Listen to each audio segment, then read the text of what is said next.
కలత చెందిన గుండె ఆగింది. అన్ని చేసిన బీఆర్ఎస్ ఎందుకు ఓడిందన్న మనస్తాపం తట్టుకోలేక తక్కన్న హఠన్మరణం. ఊపిరాగే వరకు గులాబీ జెండాతోనే లోక్సభ ఎన్నికల ఫలితాలు రోజంతా టీవీ ముందే. మొగిలిపేటలో విషాదం. ఎమ్మెల్యే సంజయ్, మాజీ ఎమ్మెల్యే విద్యాసాగర్ రావు సంతాపం. తెలంగాణ ధ్యాసగా గులాబీ జెండాను ఎత్తుకున్న ఆ గుండె అసెంబ్లీ ఎన్నికల్లో బీఆర్ఎస్ ఓటమిని తట్టుకోలేకపోయింది. మొన్నటి లోక్సభ ఎన్నికల కౌంటింగ్ను రోజంతా టీవీలో చూస్తూ పార్టీ ఆశించిన ఫలితాలు రాలేదని మరింత కలత చెందింది. ప్రజలకు అన్ని చేసిన తన అభిమాన పార్టీ ఎందుకు ఓడిందన్న ఆవేదనతో చివరికి తుదిశ్వాస విడిచింది. రెండు ఎన్నికల్లో గులాబీ పార్టీ వెనుకబడిందన్న ఆందోళనతో బీఆర్ఎస్ వీరాభిమాని సీనియర్ కార్యకర్త తెలంగాణ తుక్కన్న మంగళవారం రాత్రి హఠన్మరణం చెందడం పార్టీ శ్రేణులను విషాదంలో ముంచింది. జగిత్యాల జిల్లా మల్లపూర్ మండలం మొగిలిపేట చెందిన తెలంగాణ తుక్కన్న బీఆర్ఎస్ సీనియర్ నాయకుడు. మంగళవారం పార్లమెంట్ ఎన్నికల ఫలితాలు వెల్లడి కాగా రోజంతా టీవీ ముందే కూర్చున్నాడు.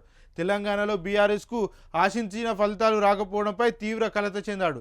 అటు అసెంబ్లీ ఎన్నికల్లోనూ పార్టీ ఓడిపోవడం, లోక్సభ ఎన్నికల్లో అనుకున్న సీట్లు రాకపోవడంతో సాయంత్రం సమయంలో కనిపించిన ప్రతి ఒక్కరితో చర్చించాడు. తెలంగాణ రాష్ట్రాన్ని తెచ్చి అన్ని పనులు చేసిన బీఆర్ఎస్కు ప్రజలు ఎందుకు ఓట్లేయట్లేదు, పార్టీ ఇలాంటి పరిస్థితి ఎందుకు వచ్చిందంటూ ఆవేదన చెందాడు. అదే రాత్రి ఇంటికి వెళ్ళి నిద్ర ప్రయత్నిస్తుండగా గుండెలో నలతగా ఉందని కుటుంబ సభ్యులకు చెప్పారు. వారు చూస్తుండగానే మంచంలో తుదిశ్వాస విడిచాడు. విషయం తెలిసిన బీఆర్ఎస్ జగిత్యాల జిల్లా అధ్యక్షుడు, మాజీ MLA Kalvakuntla Vidyasagar Rao, Korutla MLA doctor Kalvakuntla Sanjay సంతాపం తెలిపారు. తుక్కన్న అంతిమ సంస్కారాల కోసం వెంటనే 10,000 సాయాన్ని బుధవారం ఉదయం స్థానిక నాయకుల ద్వారా కుటుంబ సభ్యులకు అందించారు. ఆయనకు చివరిసారిగా వీడుకోలు పలికేందుకు గ్రామ మండల నాయకులు, గ్రామస్తులు పెద్ద సంఖ్యలో తరలివచ్చారు. 8 ఏళ్ల క్రితం తుక్కన్న భార్య చనిపోగా 2 పిల్లలు పెళ్లిళ్ళు చేసిన తుక్కన్న కొడుకుతోనే ఉండేవాడు. తుదిశ్వాస వరకు గులాబీ జెండాతోనే తుక్కన్న బీఆర్ఎస్ ఏర్పడిన నుంచి పార్టీలో కొనసాగుతున్నాడు. గిలిపేటతో పాటు చుట్టుపక్కల గ్రామాల్లో ఎక్కడ ఉద్యమం జరిగినా, సమావేశమైన, చివరికి చర్చ జరిగినా అక్కడ ఖచ్చితంగా వెళ్ళేవాడు.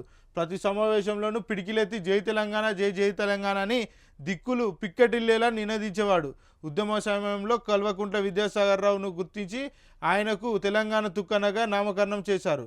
పార్టీ ఆవిర్భావం నుంచి ఇటీవల పార్లమెంట్ ఎన్నికల ప్రచారంలోనూ ఉత్సాహంగా పాల్గొన్న తుక్కన్న ఇక లేడని స్థానికులు విషాదంలో మునిగిపోయారు.